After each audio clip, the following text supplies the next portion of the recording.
What's up, everybody? The Philadelphia Phillies win. Are you happy? We shall see.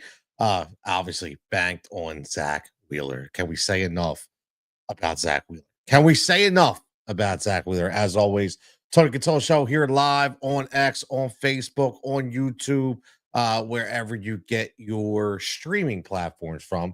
Get involved, comment, call in, whatever you want to do. You want to call in, I give you the link to pick up the phone and literally click the link, get on the line, talk about the Philadelphia Phillies, talk about whatever's else on your mind. And also, I want to talk about some two wrestling legends tonight that are ailing in Hulk Hogan and Ric Flair. And we'll talk about the top three matches tonight of Hulk Hogan. And then maybe tomorrow we go Ric Flair. As always, like and subscribe. You know the drill. Where you're listening, please get over to that Tony Cutillo YouTube page. Make sure you get the subscribers or you get the subscription. Obviously free. Hit the bell, hit the notification bell. So you get what we're talking about. But tonight, Zack Wheeler is the pitching ninja. Very, very simple.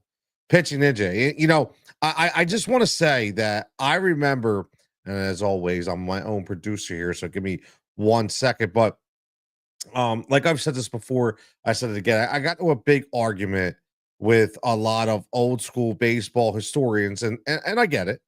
Okay, I do. I get it. And they all were like, "Hey, how?" I said Zack Wheeler was, the best pitcher in the modern day era of the Philadelphia Phillies, right? That's basically. I don't think that there's really any argument with that. And a lot of people came up and we were talking about lefty, and is Steve Carlton. I get it. I was not around for Steve Carlton, right? So listen, as much as I respect Steve Carlton, I did not see Steve Carlton pitch. So I would have to pivot to the older generation to explain to me how dominant Steve Carlton was. I don't know. So that's why I say in the modern day era. In the modern day era, since I've been watching the game, okay, and I'm 40, wish I was 42 again, but I'm 47 years old, that Zack Wheeler is the best Phillies pitcher that I've ever seen. Over Doc, over I'm sorry. He over Cole, over Doc. I don't care if he doesn't have a World Series ring. It to me right now, it's not about that. Because you have to kind of go back and you have to look at the history of Zack Wheeler. And I've talked about this before, and we'll hit it again. That you always have to remember where he came from in New York, right? Came from the New York Mets, and the moniker on Zack Wheeler was always that he was often injured. He could not last, right? So when the free agency came up, the New York Mets decided we're not going to touch this guy. We're not going to be able to pay him this big money because we're just afraid that he's going to go out and get injured. We're afraid that he's not going to be that guy. Okay. And I said, I tell this story all the time, and I love it because I remember when they signed him, I was like, instantly, man, this dude is a dog. I'm telling you right now, this will be one of the best, if not the best signings of this era of the Philadelphia Phillies. And again, he just continues to bring that to life. This guy just goes out, and a lot of the reasons why we loved Doc Holliday and we loved Roy in this town was because he just went about his business. And you talk about the heir apparent of Roy Halladay. Zack Wheeler does the same damn thing. Zack Wheeler does not say anything. Zack Wheeler does not show no emotion. Zack Wheeler just slices and dices his hitters up, man. Like very, very simple. And you just look at the numbers. I think we all know the numbers, but just in case you're not familiar with the numbers, I mean, you look at tonight, okay, 8 innings pitched, six hits, no runs, no walks, right? I mean, this guy, he was unhittable. And the funny thing is, he even beat the books, okay? And a shout out to Odd Shopper, as always. You know this right here is powered by the wonderful people over at Odd Shopper and Odd Shopper Tales, because that's where I do some of my betting work, and that's where you see the alternative edge that will be coming on probably later. We talk some fantasy, we talk some bets. That's how we do it. But speaking of Zack Wheeler, let me get back to him for a second. His number tonight is over K's, was over 6.5 for his K prop at plus 100. And if you're not a betting man, if you know that when you're plus money, Vegas thinks the odds are not going to be in your favor, so they give you that plus money. He killed it, man. He obliterated it, absolutely obliterated it with 10. And you know what? Look, maybe he could have came out to 9. I don't know, but it didn't matter. It didn't matter, right? So that's what I want to get to, though. As dominant as Zach has been, is it enough? Now I want to ask you that, man. Seriously, is it enough? Because I'm having a hard time with this. I'm having a really, really hard time going game to game, series to series. I'm tired of hearing about the ebbs and flows of the season. I'm tired about, hey, they're gonna hit. I'm tired about, oh, they're just hitting a slump, they're hitting a stride. Listen, we've been there, man. We've been there. We've done this dance already. We've seen it all. And the problem I have with these statements is it's very hard for me to get overly optimistic. Because when no matter who the team is, I don't care. But when you hit a slide where you can't hit a goddamn ball, when you're leaving guys and runners in scoring position at will, that you can't tell me I need to be optimistic when we're going to go into playoffs, and that's not going to happen because we have seen this play out. And that's the problem to me, right? I still go back to that Arizona series, right? You still go back to the Arizona series. Those two games, game 6, game 7, they were silent. That cannot happen.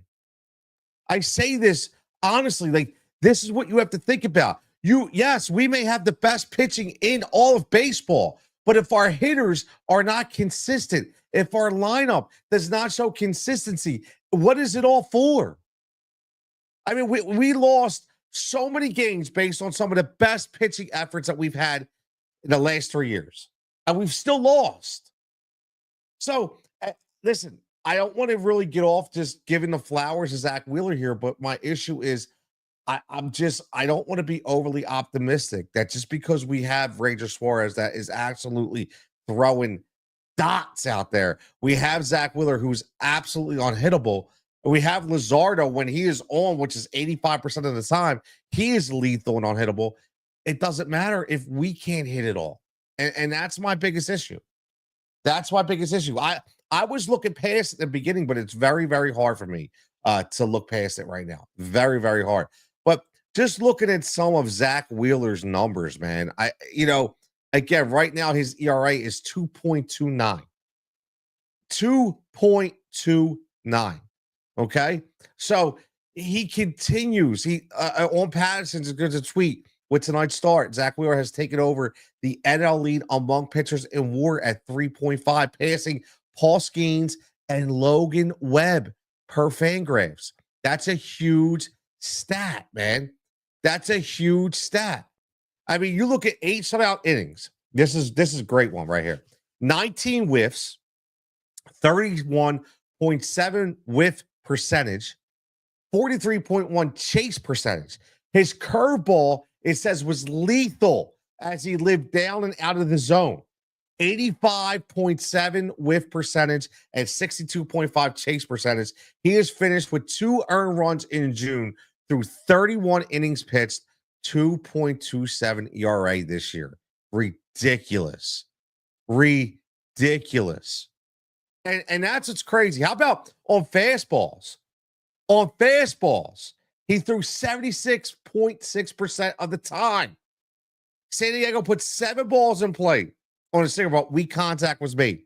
An average of 69.5 miles per hour. That's on their hits. Again, this guy is totally unhittable, right? Best, my man Jim checking in. My man Jim checking in is his best starting pitcher this decade. Easily, Jim. Easily. And I know, listen, Jim, I know Jim is a baseball historian. And I know Jim will probably battle me when I say that I'm easily anointing Zack Wheeler as the best pitcher in Phillies baseball history. I am. because that's what I've seen. Now, again, this is no disrespect to Lefty, because everybody wants to talk about Steve Carlson. I don't. It's so hard. We have to have errors when we talk about this. We just have to, because it was a different era. It's a different era, and technically, these baseball players now are more polished, and with how much this game has changed with pitch clocks, okay, with the checking of the hands and all that, like, it's harder now than it was then. So he easily, for me, is right on top. He's on top for me. But again, at the end of the day, none of this matters if the Phillies do not hit the baseball. None of this matters. The Phillies do not consistently put runs together. Again, I don't even know how many it was tonight, but again, I saw it again. Runners in scoring position, second and third, no outs. Boom, we can't get nobody in. And listen, except for the home run by Castellanos, what was a hard hit ball that scored a friggin' run? And we're all bouncers and choppers. And I know the guy was throwing a knuckleball. I get it. I understand. But eventually, that's not going to come into play when we're game 6 of the National League Championship Series, the NLCS, and we're trying to go to the World Series. Okay, because we've been here before. We've been here before. Now, Jim says Carlton did it longer. That's his only argument over Wheeler. But Carlton had some mediocre years too. Wheeler has been consistently great. And again, I love that because he has. Like, just if you go his numbers, I mean, if you go on like Fangraphs and you look at, and a lot of people were tweeting it out, because of when supposedly he was known to be injured, but just going on baseballreference.com, okay? Just looking at the consistency he's giving you, ERA. Okay, let's go. When he signed with the Phillies in 2020, okay, when he's, you know what, let me put this up on the screen because let's share this so everybody sees what we're looking at here, because this is how ridiculous this is to me, okay? This is how ridiculous this is to me. This is how goddamn good this is, okay? So look at these numbers right here. Just look at these numbers, okay? So look when the Phillies signed him, 2020, age 30, okay? 2.92. Look at his ERA, 2.78, 2.82. Now, again, the one little slip up, we call it a slip up, 3.61 in 2023, okay? And then he's 2.57, 2.45. Look at his innings pitched. Again, 213, 153, 192, 200. I mean, you just got to look at all these numbers, man. Strikeouts per 10, 9.6, 9.9, 10.1, 11.5 already this year. His whip, just so you know, anything that's 1.0 is elite when it comes to whip. That is elite. 1.008, 1.039. 1.078. Look at this, 0.955. This dude is absolutely dominant and consistent, just like Jim said. And I think that's what a lot of us forget to look at, right? Well, my man Brian checking in. What's up, Brian? A2D Radio, baby. Make sure you're checking out A2D Radio. As always, man, I'm so happy to be a part of the crew over there, doing some shows on Thursday nights, and obviously probably doing some more in the future, but helping those guys really go to the next level with everybody. I can't wait to continue to build over there. Brian says Wheeler has been an absolute stud. No doubt about it. My man Jimmy Mack, as always, says they need a bat, but will any impactful bats be available? Doubtful. I agree. Calling up Crawford may be the only option to improve. I agree. And Jim says Wheeler got absolutely robbed. Yes, for the Cy Young in 2021. Burns was not better that season. I agree. And I think that's the best part that I love about Wheeler is that he kind of just doesn't care. He just goes about his business and he doesn't care. And I think that's what's most impressive to me about Zack Wheeler is that honestly, he just doesn't care. When he goes out and he pitches, things don't go his way. Rarely do you see him bitch. Rarely do you see him moan. This dude just goes out and he is basically he's like methodical with his approach, just like Roy was. And we talk about this all the time when you're teaching any young kids, whether even girls, if they're playing softball, if they're pitchers, boys in baseball, if they're pitchers, and you're watching a guy that keeps his composure, right? You're watching the guy that's very calm, cool, and collective on the mound. You're watching the guy who just commands everything around him to go his way, man. This is the guy. This is the guy you look at. Right? I mean, this guy's so regimented. He's like, yeah, I know. In a couple years, I'm retired. I'm done. I won't pitch anymore. He already knows. Like, and how about the repertoire of pitches that he has? Some pitchers are struggling to get 3 pitches. This dude's got like 5, 6, or 7. It's insane. And he'd be like, this isn't working. Let me go to the next one. This isn't work. Get in the next one. So listen, the Philadelphia Phillies, and I continue to say this, that they just need to show me that they're going to be consistent before I get on here every day and just pump and pump and pump. I just can't do it, man. I got to keep hitting breaks. I got to keep hitting breaks, right? I just have to because I'm still worried. I'm still worried, man. The defense is not what's going to hurt us, man. The defense is not what's going to hurt us. The bullpen could be. But the number one thing that will hurt us is the inconsistent offense. And it's not that we just go, the scary part is, it's not that we just go and say, oh, we only scored a couple runs. We're supposed to score like 5 or 6. No, we just go dead silent. That's not good. That can't happen in the playoffs. Very, very simple. So we're going to see where that goes. We're going to see where this team continues to strive for. We'll see what happens. If Dombro is aggressive, we're going to see. But all in all, Zack Wheeler, pitching ninja, the guy's an absolute stud. Any comments that you have beyond that about, should it be Carlton? I still say that Zack Wheeler right now is the best pitcher in Phillies history. And he's just going to continue to build his legacy over the next 2 years. Now, let's swing like we always do, because I try to keep these shows a half hour. Nobody's got time to be listening to an hour or 3-hour shows. It just doesn't happen. Okay. It just drags out if we do that. I'd rather drop the 30 and then keep hitting the comments and keep hitting the threads, and let's have a conversation and debate. So make sure you get over to that YouTube channel, Tony Cutillo Show on YouTube. Hit that subscribe, hit that like. Make sure you're getting involved in the comments. Now, I want to swing this over to a little wrestling talk for the final segment. Usually these shows are 2 segments, one Philly and one not Philly. And the not Philly tonight is going to be wrestling. And it's going to be Hulk Hogan and Ric Flair. 2 guys that, listen, I mean, Ric Flair came from him. The guy is going through a lot right now. I think we all knew that. The cancer from his skin had come back, and then he's still having some issues in his abdomen and his stomach. And he tweeted out that, I need some prayers. It's a fragile situation right now. So legend, ailing right now. Hulk Hogan, legend. Is he in a coma? Is he not in a coma? Does he have a heart issue? We don't know. Either way, legend, right?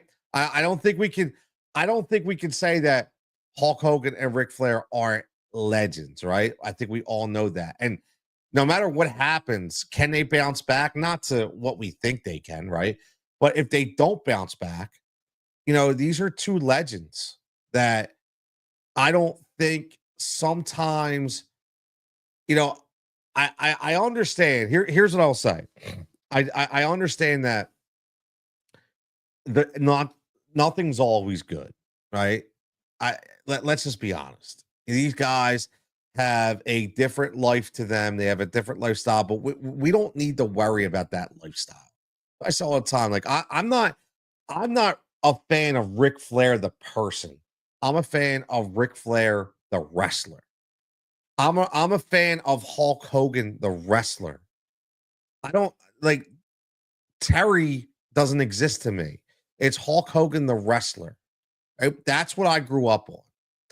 I grew up on the promos. I grew up on Saturday Night Main Event. I grew up on wrestling on Saturdays, for the Crockett Cup. And that's what I grew up on. I grew up with the Four Horsemen. So that's what I remember. And I think a lot of people will say the same thing. Right? The amount of screen time and the amount of storylines and the amount of build that was around Ric Flair and Hulk Hogan in that 12 to 15 year era.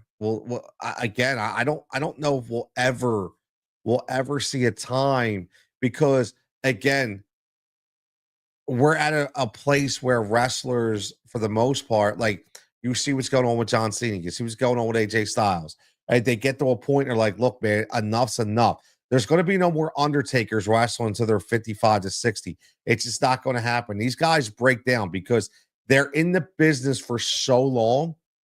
Like, people forget, like, whether they're in Japan, whether on the indie scene, no matter what they're doing, they're starting at such a young age. They're starting at 18 years old, man. Like, yeah, they're already starting younger than that training, but they're starting legitimately, legally 18 years old. And look, they could be wrestling 20 years and they're still not even 40. Except, see, that's what people forget about.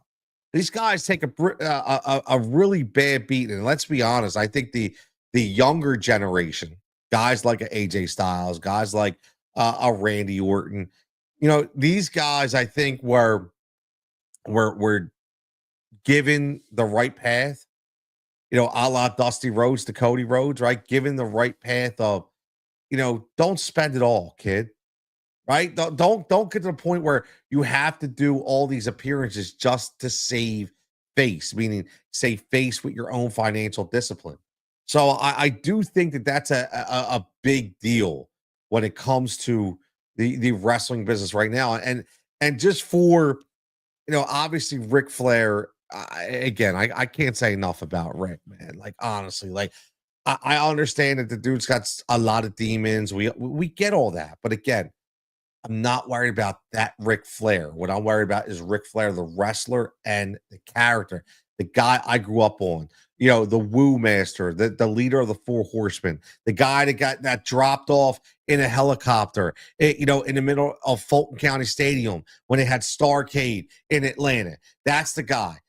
Charlotte, North Carolina, Horseman Country. That's what I remember, right? I remember it all.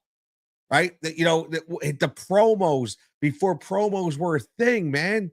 Those insane promos with the Brooks Brothers shoes and the Rolex, and like everything, man. Like, everything encapsulated, within that time with Ric Flair. So, so I want to do something now. We do the top three, on a lot of these live. We got about 7 minutes left. Like I said, I want to keep this to 30 minutes. So, but tonight I'm gonna do top three Hogan matches. Right? Let's talk about the Hulk Hogan match, the top three matches of Hulk Hogan's career. Because right now we have these legends, they're ailing, and let's talk about it.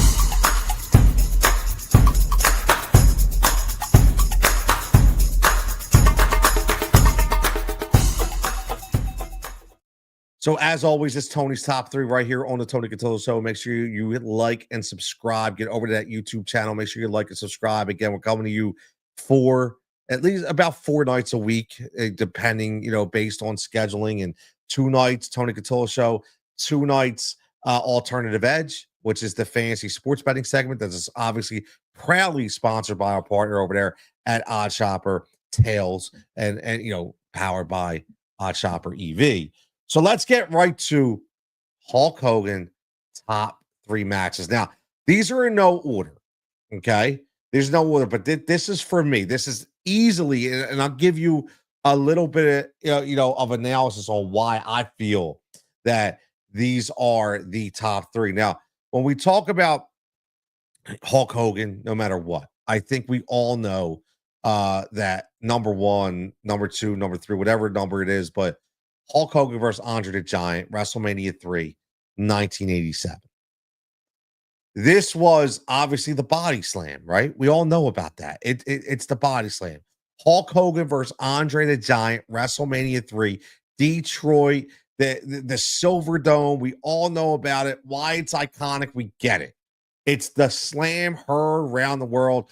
Again, this is before, wrestling was so mainstream, right? This was where you need to be. 93,000 plus.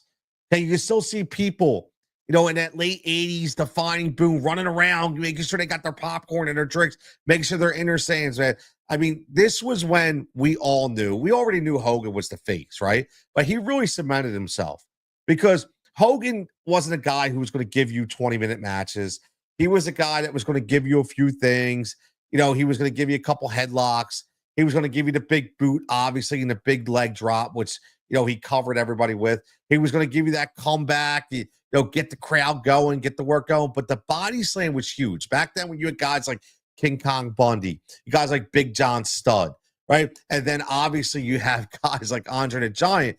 When back then, when you were able to pick a guy up, I mean, it's like right now when, Cena would pick up the Big Show, okay, and give him the FU. Same thing now, but now this was Andre the Giant, 1987. I mean, it's on every highlight film. Whenever you talk about the 80s and WrestleMania, you always see Hogan body slamming Andre the Giant. So that again, to me, absolutely huge. Now, I think, I'm gonna go. Actually, I'll give you this in order for my. So that's number 3 for me on the list. Is number 3. Now, number 2, again, because I remember watching it. Hulk Hogan versus Randy Macho Man Savage, WrestleMania 5, 1989. You know what that is, right? 1989, Hogan versus Savage, WrestleMania 5. That is the battle of the mega powers. The mega powers explode, right? That's where we had right there. That was the kind of the passing of the torch of, let Macho Man be the guy. I mean, listen, we all knew about it. It was such a lead up with Miss Elizabeth and those two being buddies and coming together. And I mean, that was ultimate storytelling back then. And you're talking about 1989, right? Not about 1989, bro. Like at the end of the time, man. At the end of that 80s era. I mean, it really went out with a bang with that match. Okay. And it did. It exploded on the scene. And that's exactly why they say mega powers exploded, right? The mega powers explode. So again, that was one of those when we talk about that era, when we talk about the 80s, when we talk about, I would say early 90s, right? When we talk about a lot of that, it really brings us back. It really brings us back. And what it does is I think it shows you how important it was back in that time. And I talk about that because I know a lot of people always talk about Hogan, and a lot of people are like, oh, he put away talent. And but that was what it was supposed to be at that time. Right? Vince had his one guy who was the face of WWE, right? Everything that happened for a reason. Unfortunately, the only bad part was you always knew Hogan was going to win, right? You always knew he was going to win until the mega powers had exploded, right? I mean, that at the end, until the mega powers had exploded, that's when you knew. That was it, man. That was it. That was it. And then let's talk about again the top match, in my opinion.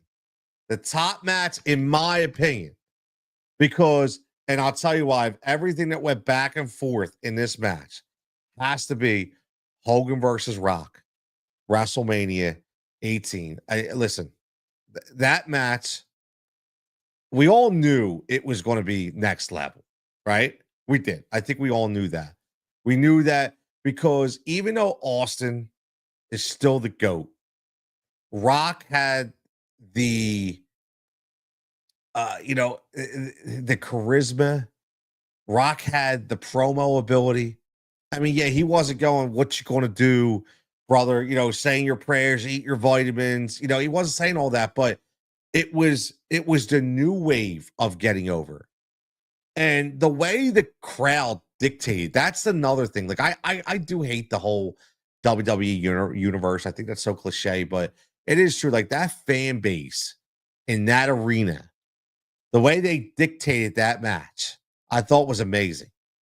I do. I literally thought it was amazing. The way they, mid match where they're going back and forth and they're turning on the Rock, they're turning on Hogan, right?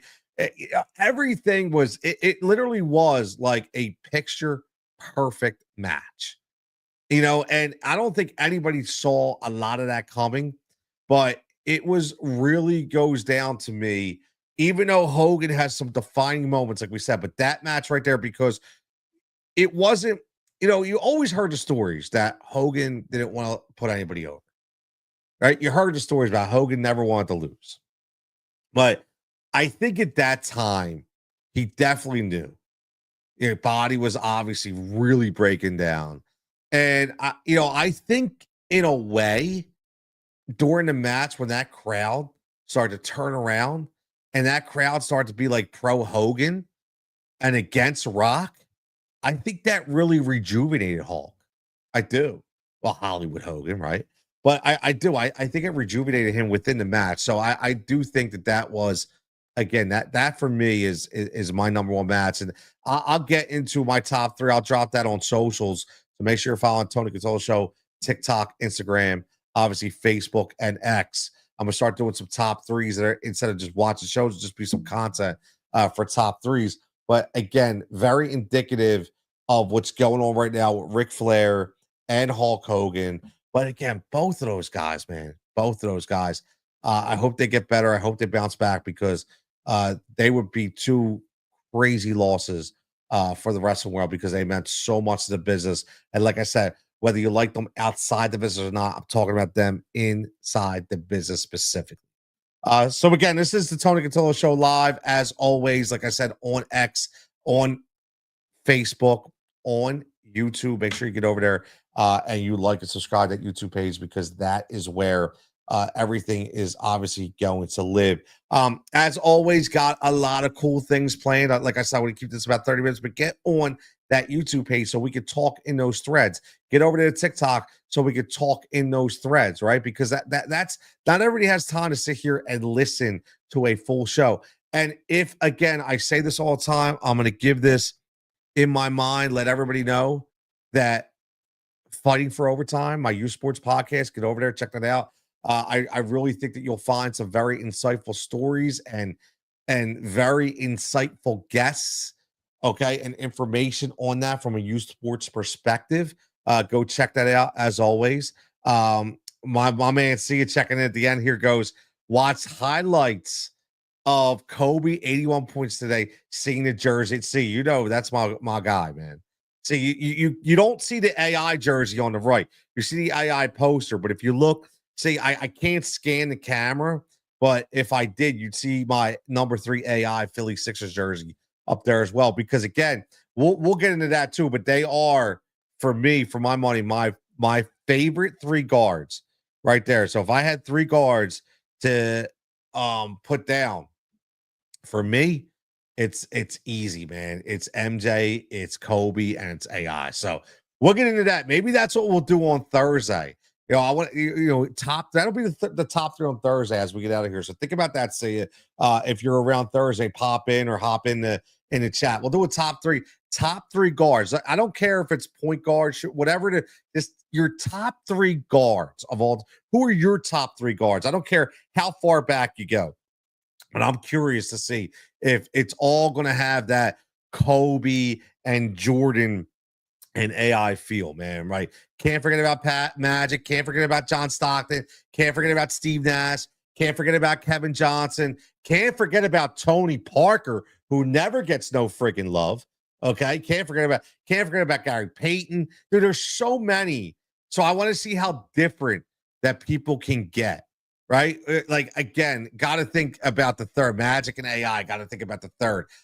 Listen, you go so far back, and I think the best part about, well, we'll do this on Thursday, will be sometimes it is players that you don't even have to be superstars, right? Now, Sia says Jason Williams. Jason Williams, right? What was he? What white chocolate, right? Jason Williams, man, that dude for the Sacramento Kings. A lot of people don't because it's no rings, man. We're all about this ring culture, right? How many people talk about guys like Dennis Johnson that just were a leader out there for those Celtics in the 80s. Not a lot of people talk about these cats, man, because again, it's all about ring culture. How many times did Isaiah Thomas come up? Nobody even talks about Isaiah because everybody thinks he's an ass. They don't like some of the words he says or whatever. Who cares? Like I just said, I'm not, this ain't about the person, about what I see on the court, about what I see on the court. So there's a lot of really, really good guards. I mean, technically, if we could say, what's your top three guards that don't get enough love?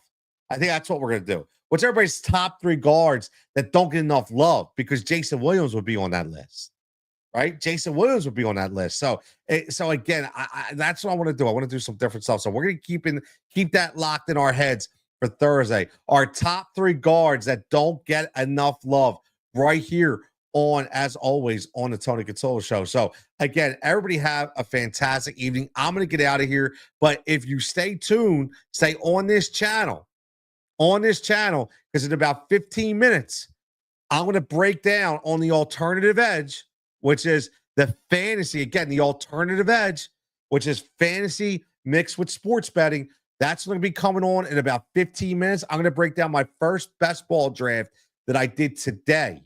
I did it today. Literally took me 20 minutes. And again, I just want to go over my thoughts, my processes, see what people are thinking. I'll have the board right up here, share it on there. Obviously, it's on Underdog, so I want to check that out, get some conversation going, drop a couple good props as well. So as always, everybody have a good evening right here on the Tony Cutillo Show. Stay tuned, about 15 minutes. We're going to come back for the alternative edge and talk some fantasy and some sports betting as always.